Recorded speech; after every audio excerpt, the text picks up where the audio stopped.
Hey everybody, how are you? This is Attorney Charles Zavala again. I'm an immigration and criminal defense attorney here in Houston, Texas. I'm bringing you a video today about, it's an immigration, about how to become a citizen, or what the real term is called is a naturalization. A lot of people always ask me, hey, what's the benefit of becoming a citizen? You know, how is my life going to change? What perks am I going to receive? The most important things I always tell people is when becoming a citizen, you instantly get the right to vote, which means that's a right that's exclusively held for U.S. citizens. So the moment you become a citizen, you can now vote in elections, which is a very important thing. Another big perk about becoming a U.S. citizen is you can now petition or invite family members to come to the USA and try to get some sort of legal status. Normally you can do that as a citizen or as a green card holder, but if you're a citizen, you have much higher priority. So if you've got loved ones, let's say you have a husband or a wife or kids in other countries, if you're a citizen, depending on what category they fall in, you can now bring them to the country. A third great perk I tell people is once you have your citizenship, they can't take it away. And what I mean by that is you can't be deported anymore. So let's say I am from whatever country, I come to the USA, I go through the process, and I end up getting my citizenship. They cannot deport me back to my country once I got that citizenship. Sure, I could go to jail if I commit certain crimes and do all that stuff, but they can never take away your citizenship, which is something a lot of people value.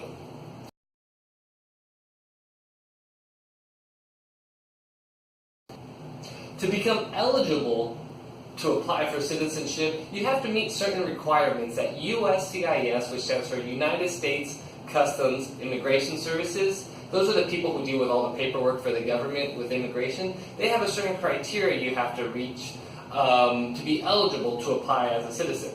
Here I wrote down the most basic ones that are important. So we're going to start with the first one. Here it says LPR, which stands for Legal Permanent Resident. Also, that means just having a green card. When you have a green card, that means you are allowed to be in the USA, but you're not a citizen. It's like the step right underneath being a citizen. So to apply for a citizenship, you at least have to have your green card. And you have to have it for at least 5 years before you can apply for a citizenship. There is an exception of 3 years if you're married to another U.S. citizen. So if you have your green card but you're married to a U.S. citizen, you can apply to be get your citizenship within 3 years. But normally it's 5 years. So if you don't even have your green card or your legal permanent resident, don't even think about applying for a citizenship because you're just going to waste your money and they're going to deny you. The second thing is you have to be at least 18 years old. So if you're 15, 14, 13, just wait a few more years. 18 is the minimum age to apply for citizenship.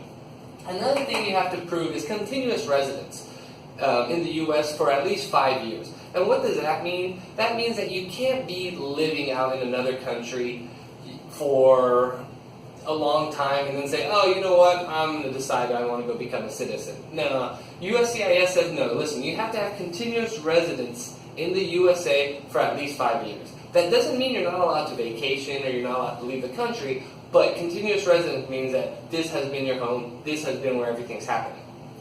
Another thing you have to do, which is usually very important when you meet with lawyers, is you have to prove you have good moral character.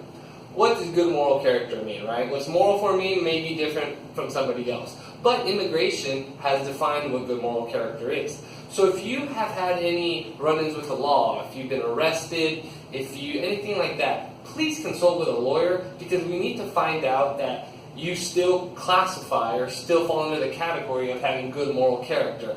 The idea behind this is the government saying, listen, we don't want to let scumbags, we don't want to let menaces to society become citizens.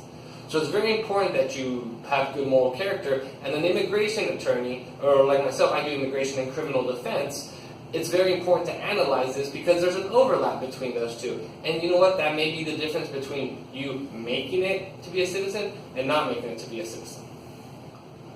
Okay, so once you've got the eligibility requirements, poof, you become a citizen? No, absolutely not. You have to go through a process. You know, this is a government agency, so there's paperwork to fill out. You're going to have to fill out an application, a somewhat lengthy application, where they're going to try to find out information about you. You're going to have to prove that you have a green card. You're going to have to prove all these things.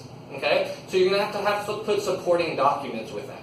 You're going to build a packet. That's what we do here at my practice. We build a packet, send it off, including the filing fee. Government's not going to look at it for free. As of now, Trump kind of upped the filing fees, but they always are scheduled to change. Right now, it's hovering about $700, maybe a little more than that.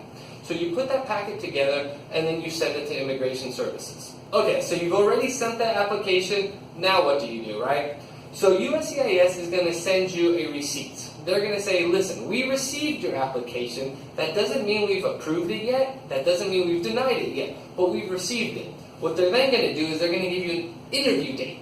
That interview date, they're going to tell you to go to your local USCIS office, and that's where you're going to sit down with a USCIS officer. And they're going to go through your application. They're going to make sure you did everything correctly, you satisfy all these eligibilities, they're going to see if you have good moral character, and then they're going to make you do a test.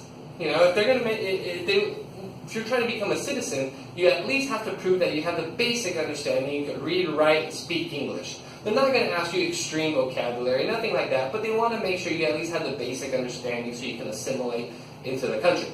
Another thing they're going to do is they're going to give you a test. It's about 100 questions, but they don't ask you 100 questions. They tend to ask you about 10 of them. And it's about U.S. history, our Constitution, and how our government works.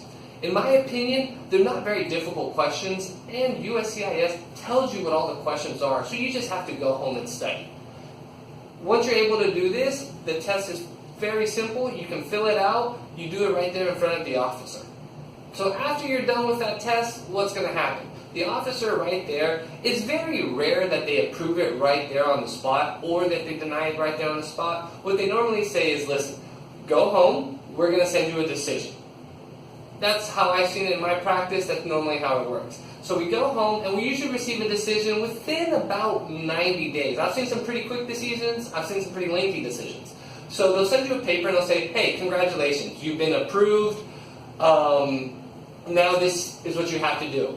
Even though you receive that paper, that doesn't make you a citizen yet. You do not become a citizen until you do the oath ceremony.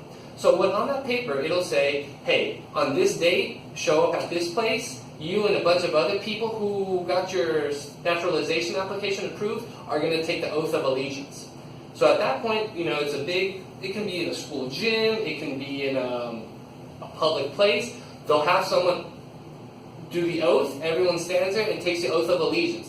At that point, you have now become a U.S. citizen, and they will send you a naturalization certificate. It's like a diploma. It's a piece of paper. It's got your photo. It's got your name, and it says you are now a U.S. citizen, and that is for your records. So, like I tell a lot of my clients, if you have the opportunity of becoming a U.S. citizen and you don't plan on going back to your country, I would absolutely recommend becoming a citizen. And the reasons are, 1, you get to vote. 2, you can now bring family members to the USA. And 3, you don't have to worry about deportation.